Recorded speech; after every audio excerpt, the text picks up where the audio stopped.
La edificación y conservación de infraestructuras determina hasta qué punto un territorio puede subsistir y florecer. No obstante, hay rincones del planeta donde esta tarea deja de ser una elección para convertirse en un imperativo, pues de lo contrario terminarían borrados del mapa. Hablamos de zonas donde el suelo tiembla, los abismos acechan en cada esquina y el clima golpea sin compasión a quienes los habitan. Por ese motivo, en este vídeo os presentaré 10 megaproyectos imposibles que retaron las leyes de la física. 10. La repisa esculpida. El Gran Cañón de Langing, situado en el suroeste chino, alberga poblaciones aferradas a la piedra y vías de entrada escasísimas. Un panorama en el que abrir una carretera se vuelve una urgencia ineludible para enlazar caseríos que parecen flotar sobre el precipicio. Hasta entonces, llegar hasta allí implicaba transitar veredas adheridas a la pared rocosa y pasos de tan solo 25 o 30 centímetros de ancho, recorriendo decenas de kilómetros en jornadas que podían alargarse hasta 2 días por trayecto. Tras años acumulando fatigas y sacrificios, los habitantes llegaron a un acuerdo común y resolvieron horadar el muro vertical para construirse su propia ruta, una decisión espoleada por el recuerdo de quienes se habían precipitado al vacío y por el anhelo de salvaguardar a sus familias, dando así arranque a una empresa sostenida íntegramente por los lugareños. Los trabajos comenzaron en septiembre de 2001 con un acto simbólico, la primera varilla de acero hincada en el granito. Desde ese instante las labores se desarrollaron como una rutina repetitiva y agotadora. Martillar, abrir, desprender roca, despejar y reanudar los golpes. Un compás tan pausado que obligó a dar un salto cualitativo recurrir a los explosivos maniobra que requería bajar mediante sogas y escalas suspendidas, taladrar los huecos con el cuerpo colgando, cargar la carga, hacerla estallar y replegarse. Sin embargo, labrar el camino por esta vía también implicó cargar con percances severos y uno de ellos dejó huella profunda en el pueblo, un cartucho que tardó en estallar y un vecino que se aproximó antes de tiempo para verificarlo con la desgracia de que la detonación se produjo en ese momento arrebatándole un ojo. No fue hasta finales de 2005, tras 4 años y 3 meses de faena y con una inversión cercana apenas a los $150,000, cuando la vía se inauguró al tránsito público, exhibiendo unos 100 metros horadados en el tramo del Tigre colgado sobre una pared que supera los 100 metros de altura. 9. El paso inestable. Big Sur constituye un tramo del litoral californiano en territorio estadounidense definido por farallones cortados a pico que se precipitan sobre el Océano Pacífico. Dentro de este escenario, la autopista estatal 1 transcurre adherida a una vertiente poco firme y opera como una vía esencial para la conectividad, el abastecimiento y el dinamismo económico de toda la franja costera.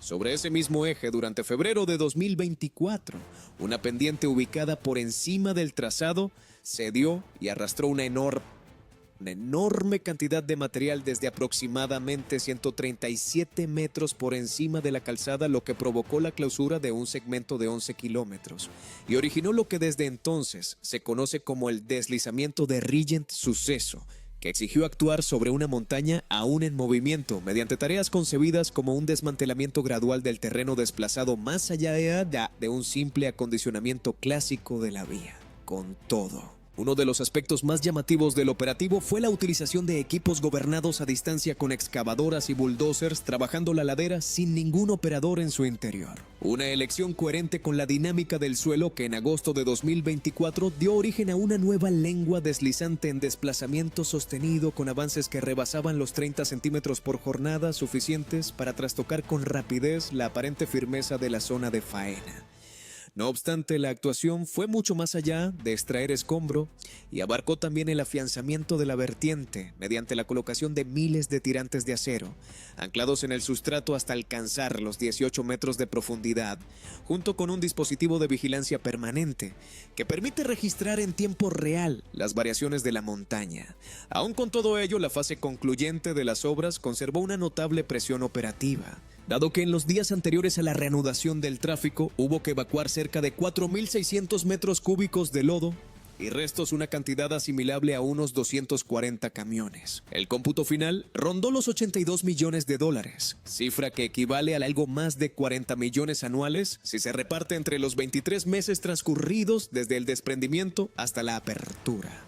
Un desembolso que, dicho sea de paso, únicamente sirvió para rescatar la continuidad de una carretera enclavada en un paraje donde el terreno empuja sin descanso para hacerla desaparecer y que con toda probabilidad terminará borrando otra vez en algún momento futuro. 8. Los cajones marítimos. Mónaco, un estado diminuto, encajado entre la montaña y el Mediterráneo, no tiene hacia dónde expandirse salvo hacia las aguas. Y de esa limitación nace la extensión costera de Portier, una iniciativa que fabrica terreno firme directamente sobre el mar, a través de un anillo formado por 18 cajones marítimos de hormigón armado. Cada pieza posee las dimensiones y la masa de un edificio modesto, supera los 25 metros de alto, ronda las 10.000 toneladas y contiene varios miles de metros cúbicos de hormigón. El proceso de instalación en Mónaco se llevó a cabo entre septiembre de 2018 y julio de 2019, empleando embarcaciones concebidas para maniobrar piezas colosales con exactitud, que iban empujando, ajustando y descendiendo cada bloque progresivamente hasta su posición final, mientras desde la costa se vigilaba en tiempo real cada desplazamiento y se transmitían instrucciones sin pausa. En una faena donde la frontera entre el encaje perfecto y la colisión se contaba en centímetros. El proyecto terminó con 6 hectáreas de superficie ganada al mar, transformadas en un barrio urbano que abrió sus puertas en diciembre de 2024 tras una inversión próxima a los $2.200 millones. 7. Las rutas del abismo. La cordillera de los Andes recorre el flanco occidental de Sudamérica como una espina dorsal continental que sobrepasa los 7.000 kilómetros de longitud y se aproxima a los 9.000 si se incluye todo el sistema, con vastos sectores que superan los 3.000 metros de altitud y abundantes pasos de montaña que oscilan entre los 3.000 y los 4.000 metros. Es una banda altitudinal donde construir representa un desafío tanto fisiológico como técnico. A eso se suma un clima de altura capaz de transformarse en pocas horas. El terreno mismo añade su cuota de presión, ya que esta cadena se alza sobre un margen tectónico en plena actividad, donde una placa oceánica se sumerge bajo el continente, lo que desencadena sismos devastadores, erupciones volcánicas y deformaciones que se acumulan con el tiempo. Por eso en los Andes, las carreteras se plantean como un pulso constante con la montaña y se materializan pagando con esfuerzo cada metro conquistado. Allí se concentran las soluciones más extremas dentro de un mismo trayecto: esculpir laderas mediante maquinaria pesada y explosivos cuando ya no hay espacio. Sujetar taludes con anclajes y muros de contención para que la roca no ceda. Alzar plataformas sobre pilares allí donde el precipicio se traga el borde. Excavar túneles cuando bordear se vuelve eterno o impracticable. Y robustecer los sistemas de drenaje para que el agua no convierta el pavimento en una emboscada mortal. Todo esto deja naturalmente una huella cuantificable, puesto que cada año en los Andes los fenómenos extremos cobran como promedio cerca de 200 vidas, perjudican a cientos de miles de habitantes y ocasionan pérdidas económicas próximas a los $100 millones. Un encadenamiento de deslizamientos, vías clausuradas, inundaciones y reparaciones que se suceden sin tregua, evidenciando que en este páramo desolador el daño no aparece de forma aislada, sino con una continuidad tan implacable como dramática. 6. El puente condenado. En el extremo septentrional de la India, dentro de la zona montañosa de Jammu y Cachemira, las vías del tren se internan en un desfiladero abismal donde el cauce de un río ha tallado la roca y deja 2 murallas pétreas frente a frente, separadas por un enorme vacío en el centro. Y es justo ahí donde surge el puente de Chenab, integrado en un corredor ferroviario pensado para asegurar las comunicaciones en un territorio con el que las vías terrestres quedan inutilizadas a menudo, a causa de deslizamientos, provocando que el aislamiento repercuta de inmediato sobre la actividad económica y la logística. Esta infraestructura se eleva a 359 metros por encima de las aguas, abarca 1.315 metros de longitud total y luce un arco principal de 467 metros magnitudes que forzaron a llevar a cabo el ensamblaje suspendido en el vacío dentro de un cañón angosto, con superficies de trabajo muy limitadas y enormes piezas metálicas colgando en el aire. Además, antes de poder empezar siquiera el montaje, hubo que habilitar las vías de acceso, 26 kilómetros de pistas de obra y un túnel de 400 metros perforado en plena cordillera del Himalaya Todo ello para alcanzar el lugar de los trabajos y facilitar el tránsito de personal, talleres y suministros. Una infraestructura logística sin la cual la obra habría sido inviable. Y durante el pico de actividad registrado hacia 2017, el operativo congregó de manera simultánea a unos 3.200 obreros e ingenieros con una pequeña ciudad de 52 bloques de viviendas levantada justo enfrente para acortar los trayectos en un entorno en el que cada desplazamiento castigaba la productividad. El ensamblaje dentro del barranco se sostuvo gracias a las grúas que dieron viabilidad a la estructura imponentes, blondines tendidos de un lado al otro de la garganta sobre una luz de aproximadamente 915 metros. Un mecanismo que permitió elevar las dovelas del arco en tramos de en torno a 32 toneladas cada uno. Por todo ello, Faenar, en este paraje de aspecto maldito, sometió a los trabajadores a unas condiciones que aterrarían incluso al obrero más curtido, con cuadrillas suspendidas en plataformas y canastas a cientos de metros por encima del río, para acoplar y fijar los componentes. Y como era de esperar, la obra dejó entre muchos otros un capítulo realmente desgarrador en 2011. Una canasta colgante se desprendió y se precipitó desde más de 100 metros de altura con 2 operarios a bordo que fallecieron en el acto. A este precio humano se le añadió además un desembolso material y económico nada desdeñable, con decenas de miles de toneladas de acero ingentes, cantidades de hormigón y kilómetros de anclajes y pernos destinados a fijar tanto la estructura como el propio macizo, lo que arrojó un coste final cercano a los $180 millones tras casi 2 décadas de labores durísimas y extenuantes. Quinto, el río entre muros de hormigón. Al sudeste de Turquía, atravesando el cauce del Tigris, se alza la represa de Ilis, una imponente obra hidroeléctrica cuya puesta en marcha comenzó con una maniobra decisiva: desviar el río de su trazado original, con el fin de dejar al descubierto el terreno donde se levantaría el muro principal y transformar en área de faenas un segmento que hasta entonces formaba parte del recorrido natural de las aguas. Con este propósito se construyeron 2 diques temporales dentro del mismo río, y entre ellos se llevó a cabo la operación decisiva de toda la obra: habilitar el desvío a través de 3 túneles laterales, 3 galerías de 12 metros de diámetro y aproximadamente 1 kilómetro de extensión, cada una diseñada para asumir el caudal mientras el lecho principal permanecía sin agua.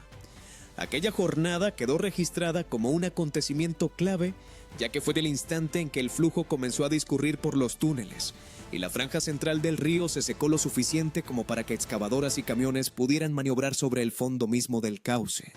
Fue un progreso que convirtió cada metro recuperado en un nuevo frente de actividad y que concentró todo el peligro en una única maniobra, pues cualquier fallo en este cierre habría liberado el agua de manera súbita sobre la totalidad del recinto, arrasando con cuanto se hubiera dispuesto allí. 4. La ruta destrozada. En noviembre de 2016, un violento sismo de magnitud 7.8 estremeció el litoral de Kaikoura en Nueva Zelanda, dejando 2 víctimas mortales, decenas de personas lesionadas y la inutilización simultánea tanto de la autopista como del tendido ferroviario, ambos enterrados bajo una cadena de desprendimientos que cortaron de raíz el eje costero. Este trazado transcurre embutido en un estrecho rellano al nivel del mar, con el océano flanqueando un costado y un muro de piedra que se eleva varios cientos de metros por el opuesto. Después del seísmo se contabilizaron más de 200 zonas afectadas únicamente en la carretera, con aproximadamente 1 millón de metros cúbicos de roca y escombros precipitándose sobre la traza. Un volumen capaz de sepultar el camino, arrasar puentes, fracturar plataformas y arrastrar segmentos enteros hacia el mar. Pese a ello, la solución elegida no consistió en reparar, sino en reconstruir desde cero un corredor suspendido sobre el océano, en un suelo que ya había experimentado movimiento. Esta determinación exigió habilitar primero una vía provisional de urgencia por el interior, de modo que los convoyes cargados con provisiones lograran circular en pocos días, mientras paralelamente en la franja del litoral se desplegaba una intervención prolongada enfocada en evacuar materiales inestables, estabilizar las laderas y restituir la continuidad de un trazado que carecía de alternativas geométricas factibles. La actuación se desarrolló como una operación vertical ininterrumpida, con cuadrillas suspendidas desde los precipicios que se encargaban de retirar fragmentos inestables, fijar bulones de sujeción y extender redes de retención sobre amplias superficies del paredón. Todo ello reforzado con intervenciones específicas trasladadas mediante helicóptero en aquellas zonas donde el relieve hacía imposible llegar por vía terrestre, y rematado con la construcción de nuevas barreras marítimas frente al mar, para evitar que el embate de las olas arrasara la infraestructura antes de que ésta volviera a abrirse al tránsito. Paralelamente fue la meteorología la que dictó el ritmo de las labores, ya que los inviernos marcados por brumas oceánicas y rachas de viento costero restringieron las jornadas productivas y dejaron en numerosos sectores la retirada por aire como única alternativa viable. Esta circunstancia obligaba a tomar diariamente la disyuntiva de descolgar a los operarios por la pendiente o paralizar por completo las tareas, todo ello bajo una creciente tensión social y política, dado que la clausura del eje vial provocaba pérdidas semanales de cifras millonarias y empujaba a redirigir miles de coches al día por vías secundarias que no estaban preparadas para semejante flujo. De este modo, la apertura del trazado litoral se concretó en diciembre de 2017, 13 meses tras el derrumbe, y con una factura de rehabilitación que alcanzó ni más ni menos cerca de los $1.000 millones. 3. El cinturón de salvación. La autopista Suhua funciona como la arteria que enlaza el noreste de Taiwán con su litoral oriental, una vía imprescindible que se asienta sobre una cornisa estrechísima entre un muro de roca y el Pacífico, por la que durante décadas el tránsito se desarrolló pegado al filo de lo transitable. Un contexto donde tifones, lluvias persistentes y ciclos de inestabilidad convierten cualquier evento climático en un examen para la resistencia del firme. Por ese motivo, y tras constatar que esta zona se llevaba vidas con una frecuencia inquietante, el gobierno reaccionó construyendo una infraestructura concebida para apartar las vías de ese pasillo mortal atrapado entre el océano y la montaña. De este modo, la salida pasó por horadar túneles sin medida, abriendo camino a través de la piedra para alejar los coches del precipicio y reconvertir un tramo fatal en un trayecto razonablemente seguro.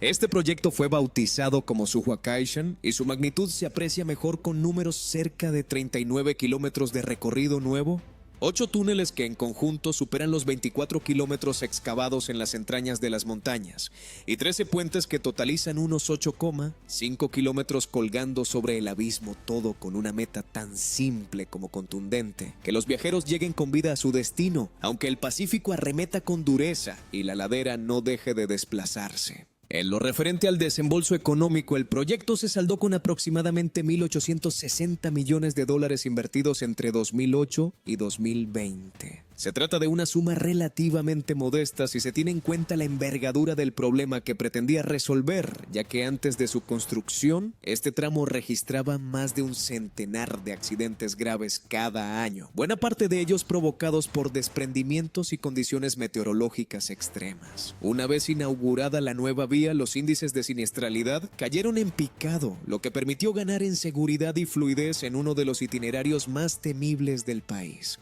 2. La pasarela del abismo. En el corazón de China, en la región montañosa de Xinjiang, mucho antes de transformarse en un atractivo turístico, este trazado representó una auténtica proeza técnica.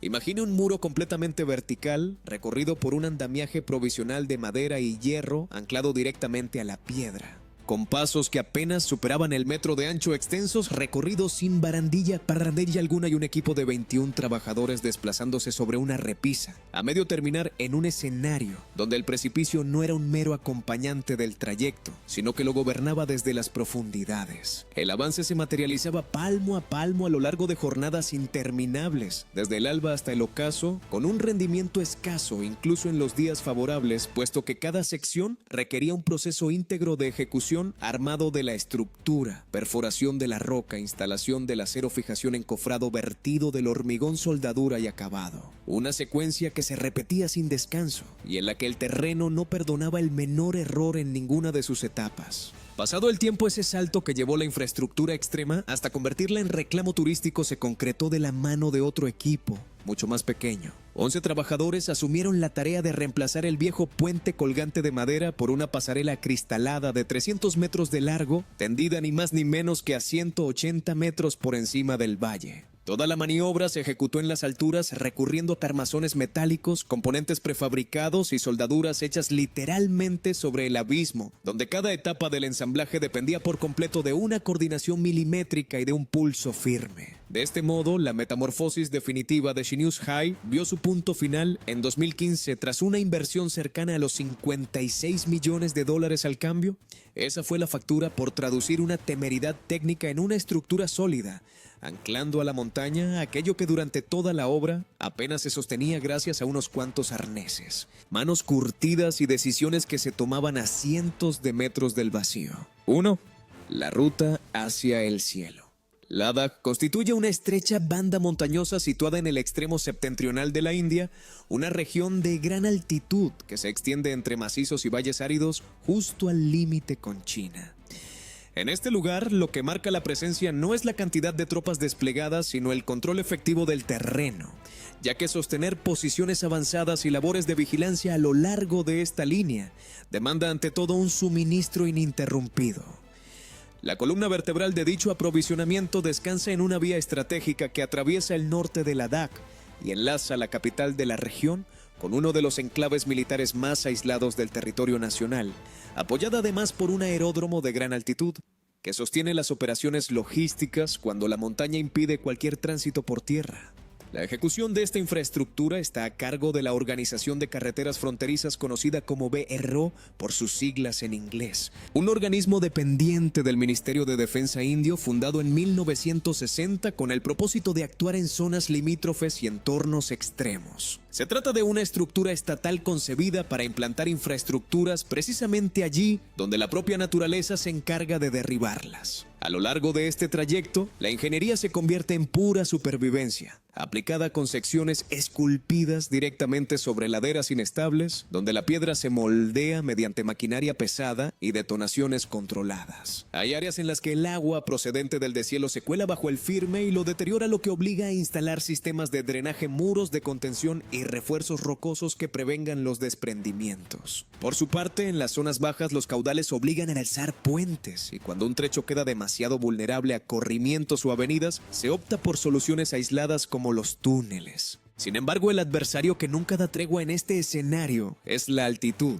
ya que a semejantes elevaciones el organismo capta muchísimo menos oxígeno con cada inhalación, lo que provoca que el agotamiento aparezca mucho antes.